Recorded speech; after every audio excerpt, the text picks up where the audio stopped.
Bom, a divisão celular é um processo necessário para a manutenção da vida. As células se diferenciam, se multiplicam e são repostas ao longo de todas as fases da vida através de um processo controlado.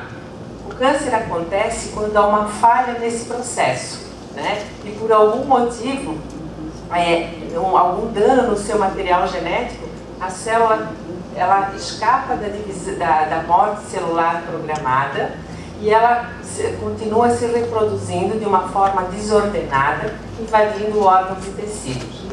Todo esse processo ele é influenciado por fatores internos e externos, sendo que a nutrição ela é um importante fator externo.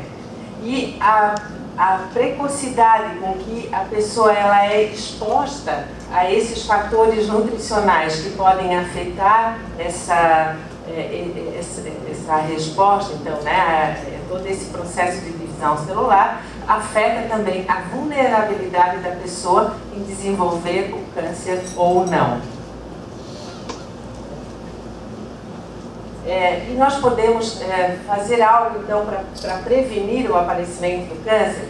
Tem que ficar claro uma coisa, que prevenir não significa eliminar, né? Prevenir significa atrasar a idade em que ele acontece, reduzir a incidência e diminuir o número de pessoas, aumentar o número de pessoas que morrem sem ter um câncer detectável na vida, né? Já que o câncer também é uma doença da velhice.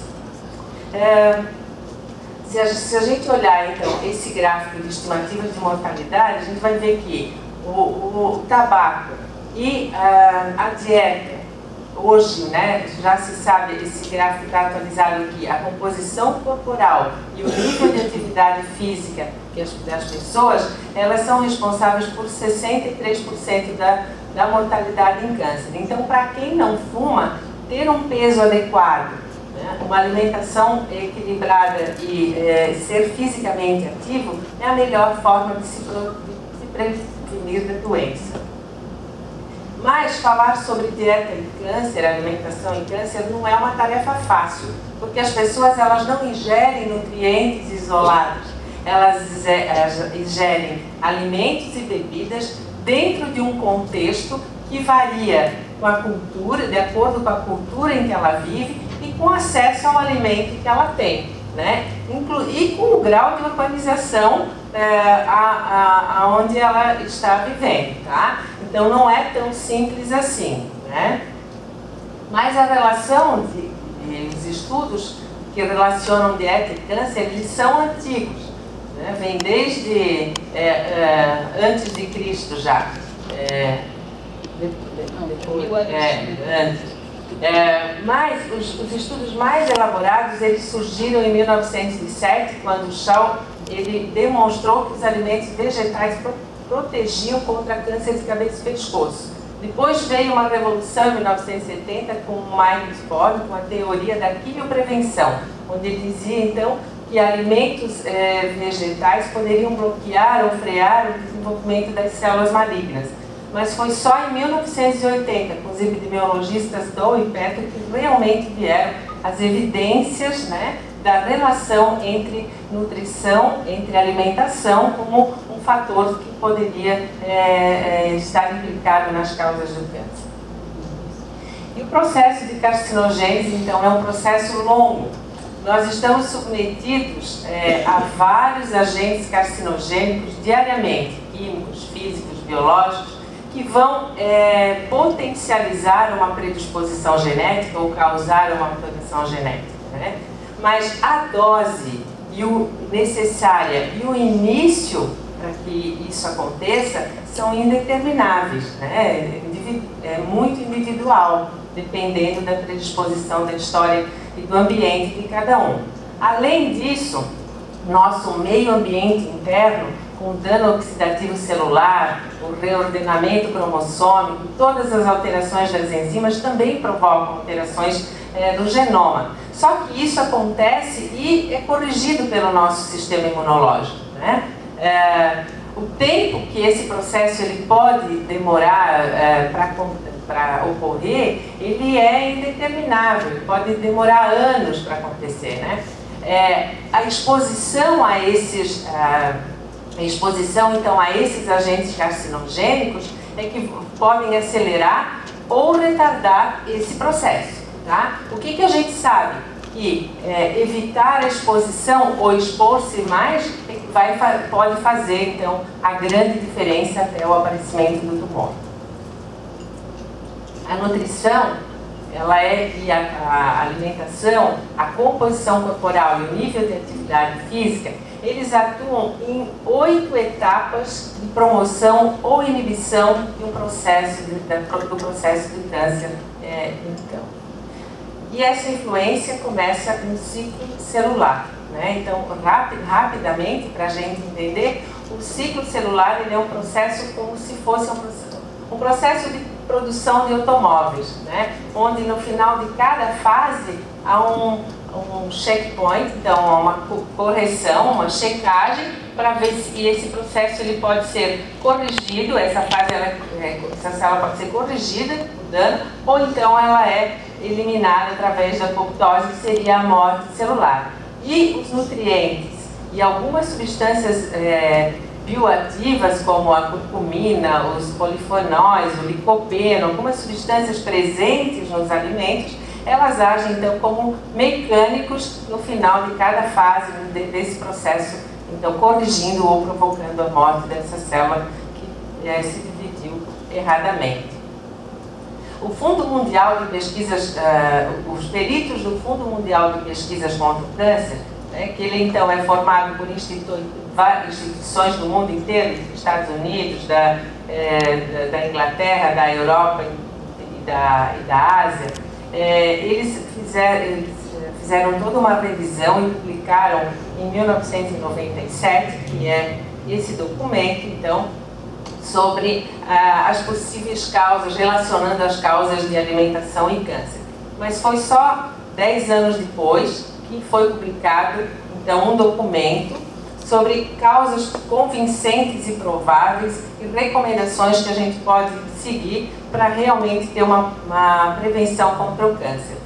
Esse documento, ele é o resultado de 5 anos de trabalho, onde mais de 7.000 estudos foram publicados nessa área, foram estudados e trabalhados estatisticamente para que essas recomendações fossem publicadas. Esse trabalho ele foi resumido para o Brasil pelo Ministério da Saúde em parceria com o Instituto Nacional do Câncer. Ele encontra-se disponível também no site do INCA e ele é um resumo sobre causas prováveis e convincentes do que aumenta ou pode reduzir o risco de câncer, então relacionado à alimentação, e com um resumo então das 10 recomendações, ou 8 recomendações gerais de saúde pública e individuais e 2 recomendações especiais. Esse projeto, ele não é estanque, ele é contínuo, então o Fundo Mundial trabalha continuamente, trabalhando estatisticamente tudo que é publicado no mundo a respeito de alimentação e câncer. Tá?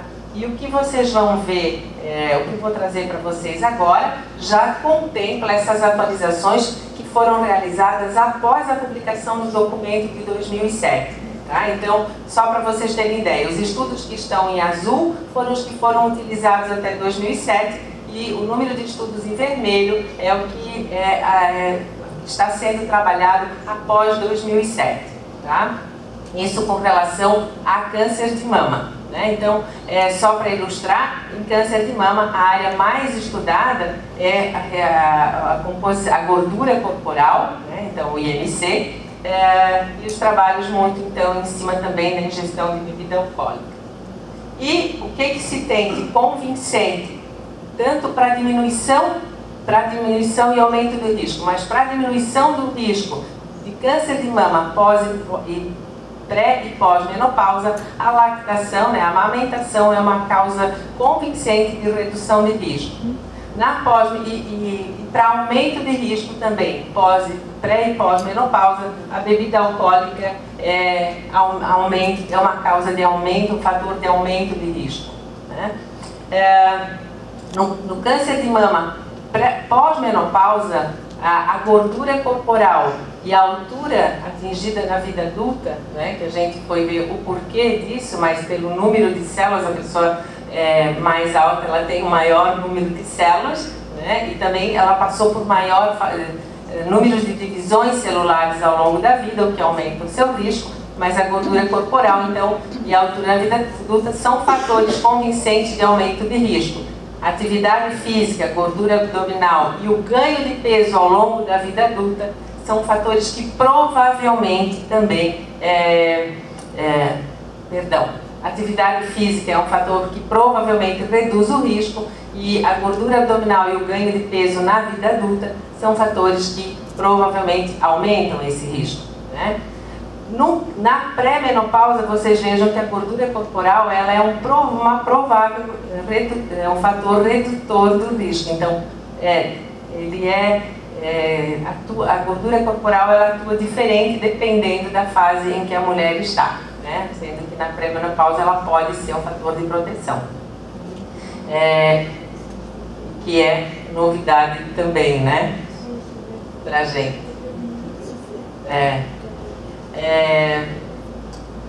Com relação ao câncer de intestino, também os maiores estudos são na área de gordura corporal, né? E alguns nutrientes isolados, principalmente ácido fólico e cálcio, e bebida alcoólica também.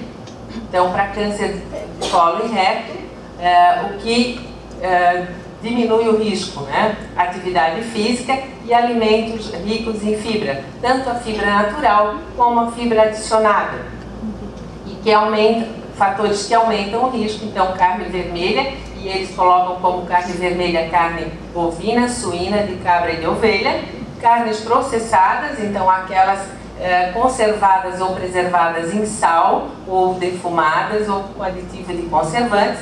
Bebida alcoólica em homens é um fator convincente, em mulheres é um fator provável, em função não que mulheres não sejam suscetíveis, mas porque tem um número de estudos muito pequenos que não permite tratar como uma causa convincente de aumento de risco.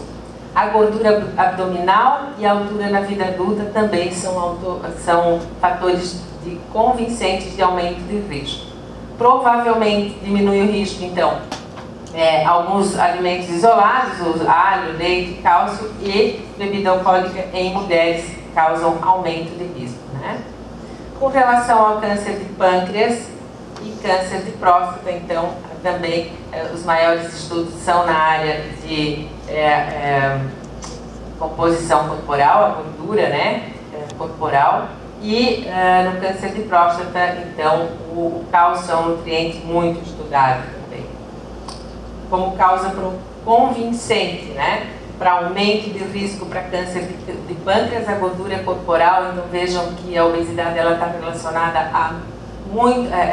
a causa de muitos tipos de câncer, né? Não existe ainda nenhuma causa relacionada à diminuição, a causa nutricional relacionada à diminuição no risco de câncer do pâncreas que seja convincente. Existe um provável nutriente que pode ajudar, que é o ácido fólico, né? Mas os estudos ainda continuam.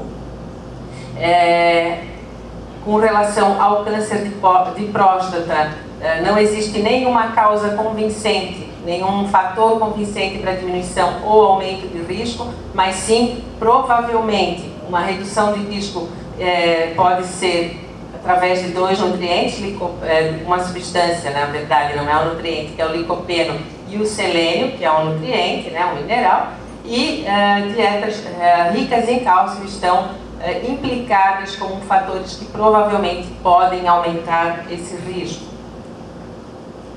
Com relação aos cânceres, então, de cabeça, pescoço, boca, faringe e laringe, fator convincente, isso todo mundo já sabe, né? Que é a bebida alcoólica, como aumento de risco, como diminuição de risco. Existe fatores prováveis, consumo de frutas e vegetais sem amido. Mesma coisa vale para o câncer de esôfago, né? Bebida alcoólica e obesidade também entram como aumento de fator de risco e como um provável aumento o chimarrão. Não existe ainda, o chimarrão não é uma causa convincente do câncer de esôfago, tá?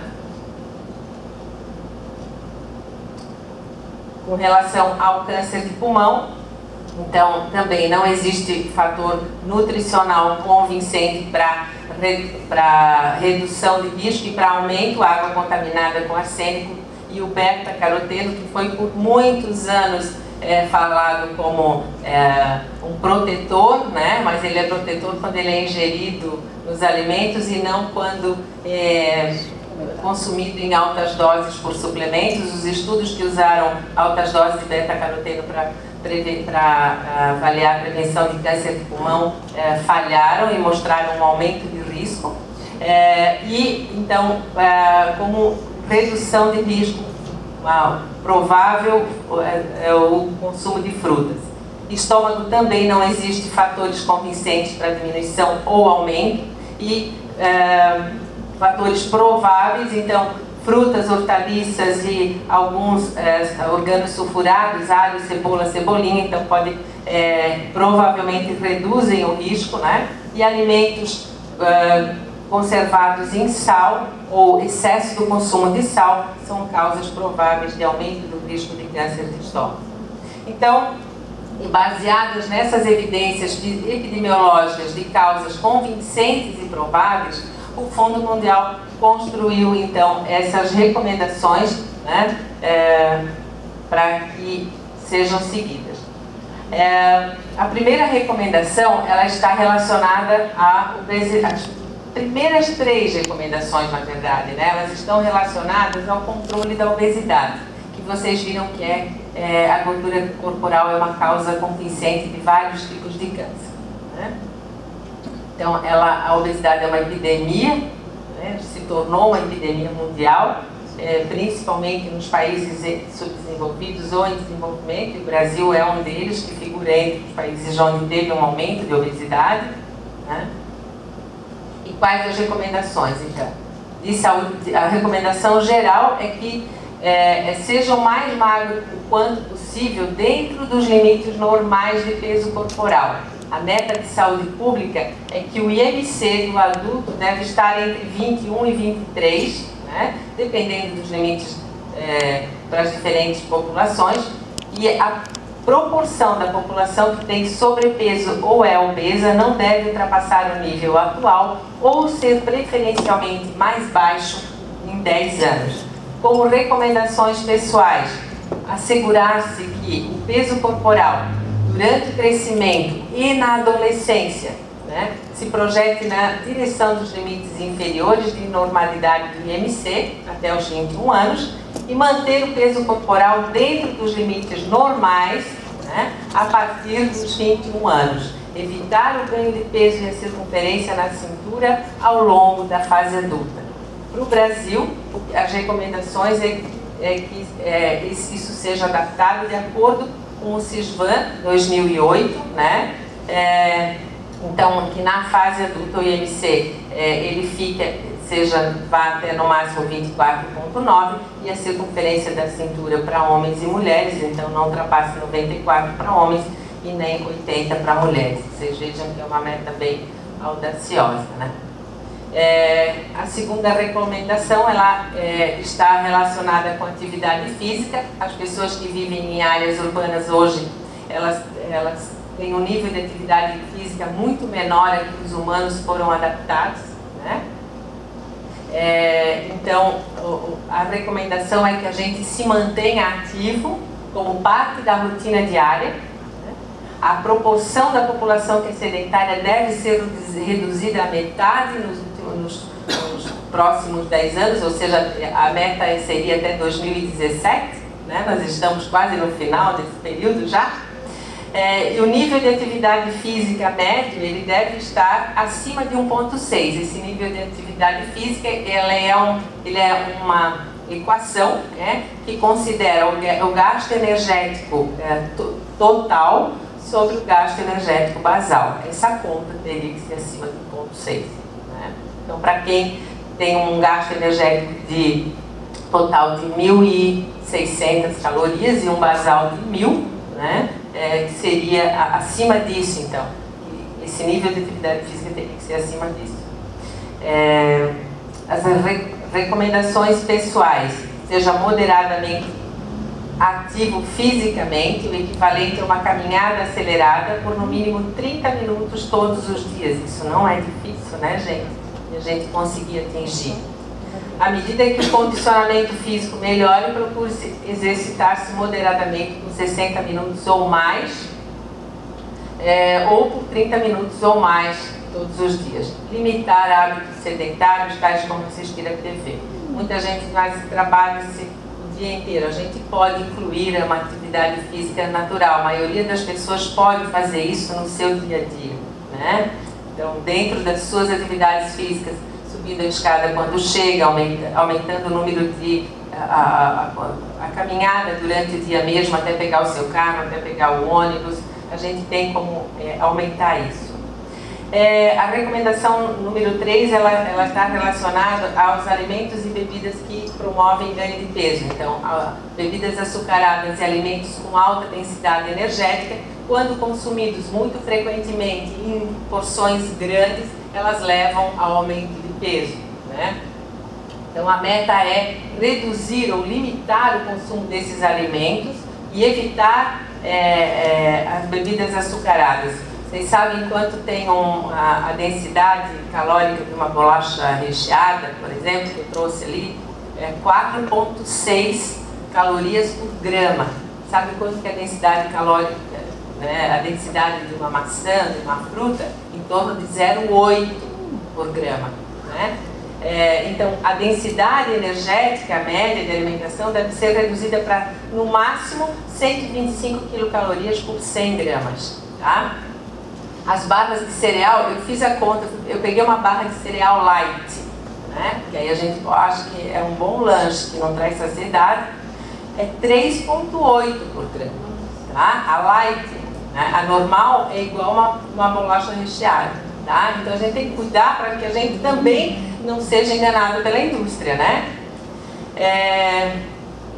Nas recomendações pessoais, então, consumir alimentos com alta densidade energética raramente, evitar bebidas açucaradas, então os refrigerantes, esse suco de caixinha que já vem adoçado, né?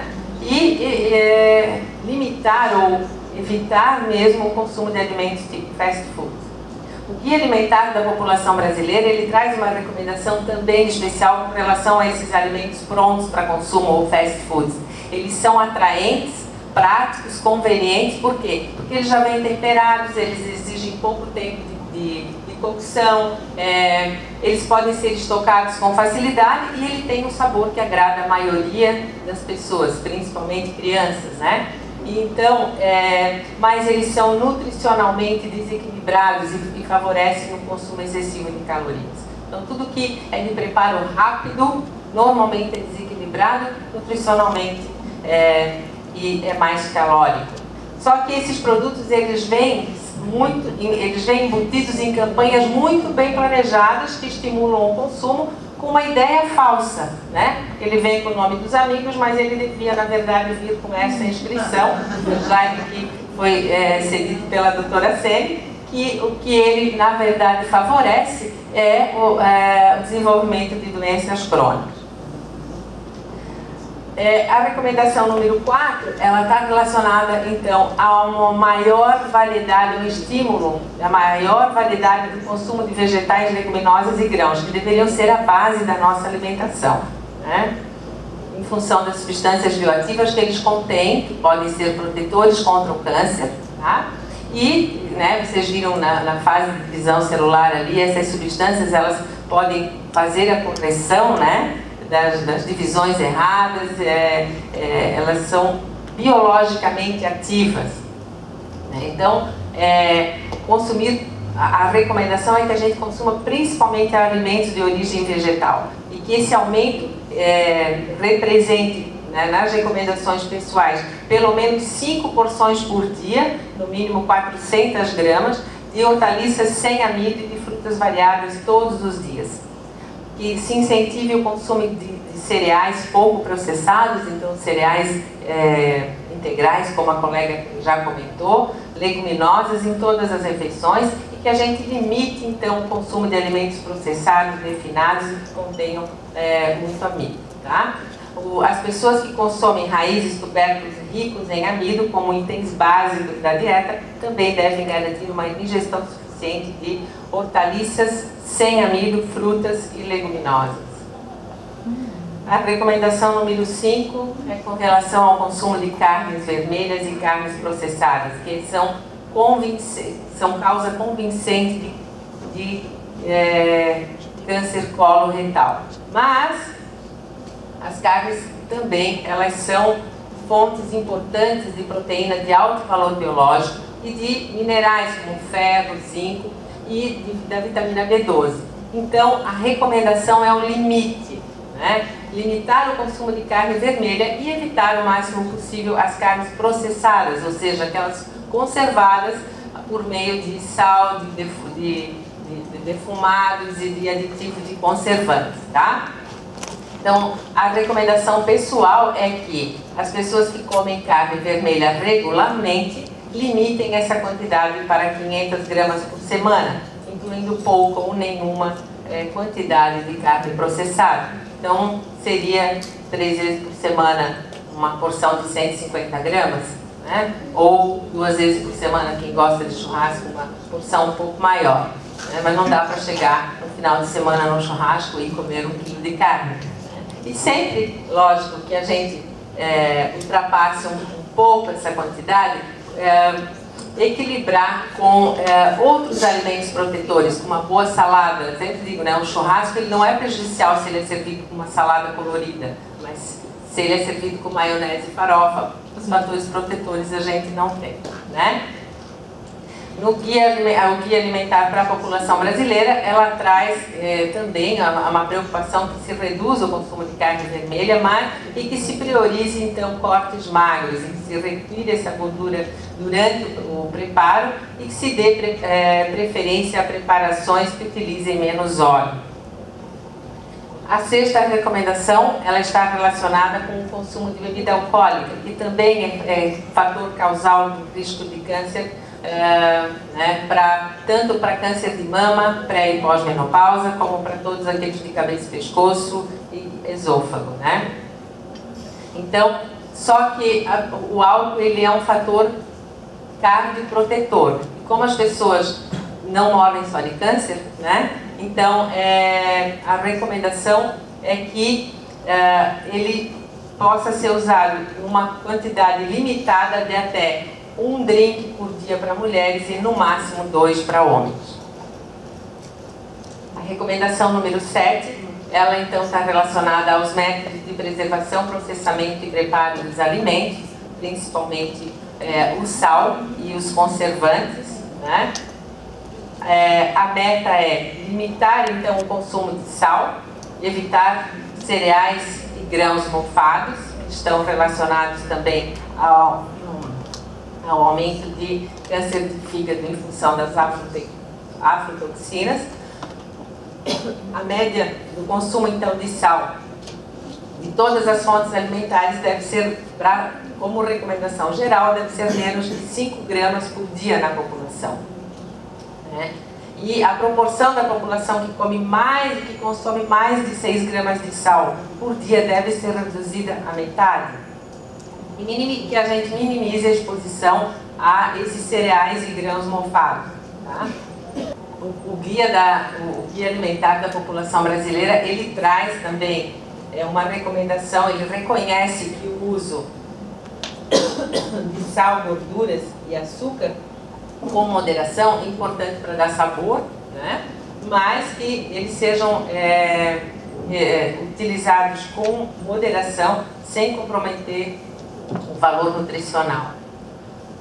E o painel reconhece, então, a refrigeração como um fator de prevenção ao câncer, porque ele permite que os alimentos sejam preservados e consumidos frescos por mais tempo, sem a gente ter a necessidade de ficar usando, por exemplo, legumes em conserva, né? e a gente pode ter tudo isso fresquinho na geladeira e consumir diariamente. E aqui chega uma pergunta que hoje é muito, né, feito, e o uso abusivo de suplementos.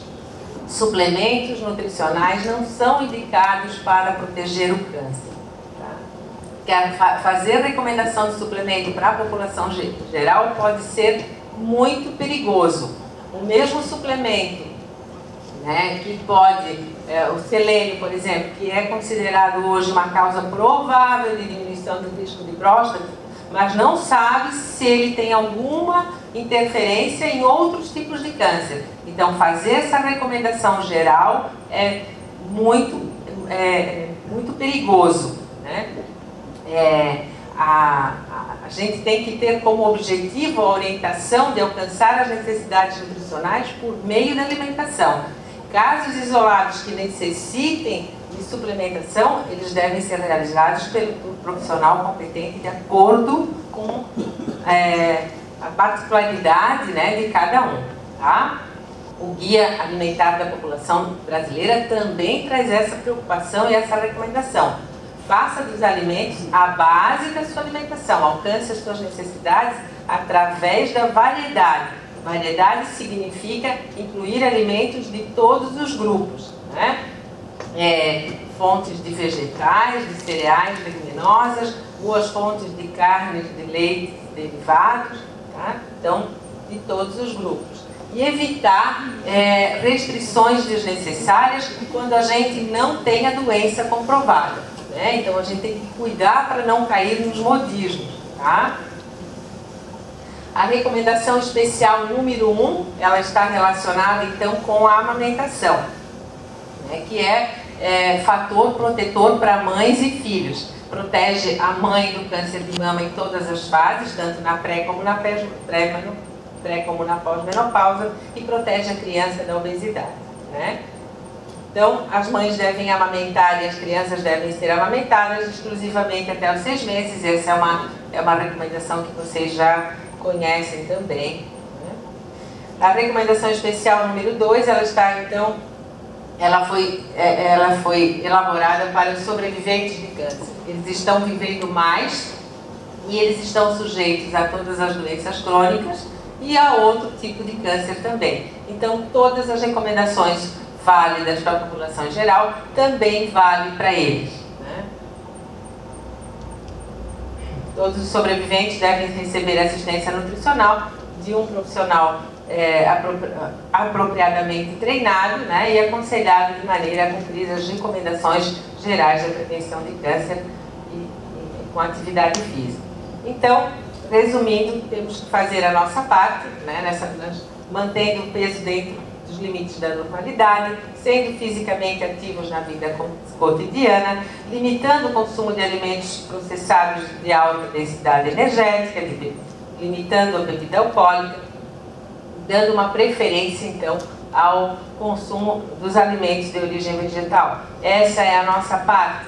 E às vezes, vocês podem estar pensando, nossa, mas então eu tenho que mudar completamente, né? Botar tudo abaixo do que eu faço e começar do zero. E às vezes é isso mesmo, né? É uma construção. Pegar uma recomendação e colocar como meta que eu posso fazer. Se eu tenho que consumir 5 porções de frutas e verduras por dia para me proteger, eu comece por isso, né? E depois eu vou evoluindo nas recomendações. Não dá para fazer tudo de uma vez só, tá? Mas será que fazer a nossa parte não é só uma questão de escolha pessoal, né, gente? A opção mais saudável, para mim, ela deve ser a mais fácil de ser adotada. E essa é uma tarefa dos gestores e políticos da nossa cidade e do nosso país. E que a gente também tem que fazer pressão, através de organizações sociais, dos movimentos de defesa do consumidor e todas essas organizações da sociedade civil, pressões para que essas medidas realmente aconteçam, para que a gente tenha acesso a frutas e vegetais, né? A doutora Sene quando a gente estava discutindo então essa parte, ela deu a ideia assim, olha, eu trabalhei muito para que tivesse sacolão perto, ou direto do campo, perto de pontos de ônibus. Por quê? Porque para as pessoas passarem em algum local, comprar e carregar sacolas pela cidade inteira é muito difícil, mas se elas puderem comprar na hora de ir para casa, isso facilita o acesso, e isso é uma decisão política, né? E que pode facilitar o consumo de quem que está longe, como é longe dos olhos, a gente não lembra de fazer, né? Mas se ela passar todos os dias por ali e tiver, e for fácil de levar, isso estimula o consumo. Tá? Eu estava lendo também em alguns movimentos que foram feitos de acordo com as políticas mundiais para aumentar a atividade física. Toda a cidade de Curitiba se envolveu nesse projeto e modificou a mobilidade urbana, né, e promove estimulam a maior atividade física. Então, são muitas vezes questões que dependem de decisões políticas ou de decisões da própria indústria e não só da gente, né? E o nosso papel, então, é, além de ter essa atitude de modificar pessoalmente, mas também de ter um papel ativo na cobrança da implementação dessas medidas.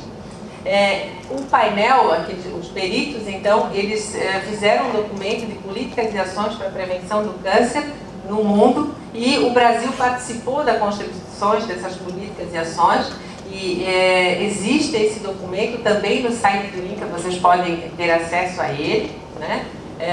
Para vocês terem noção, depois da realização dessas metas, a que me chamou mais atenção, que ainda não saiu do papel, é o marketing com relação à propaganda, então, ao marketing de alimentos para crianças, né? De limitar propagandas em horários que as crianças possam assistir televisão, do consumo daqueles alimentos de salgadinhos, de biscoitos recheados. Mas a pressão da indústria é grande e esse projeto está ainda no papel para ser votado em Brasília, né? Então, isso é uma questão que a gente pode interferir também na cobrança para que essas medidas aconteçam. Porque não adianta a gente colocar a culpa nas estrelas, né, gente? A culpa é de todos nós, que temos que também pressionar para que essas mudanças aconteçam, tá? Então, espero que tenha contribuído de alguma forma para mudanças individuais, ou que a gente realmente tenha essa disponibilidade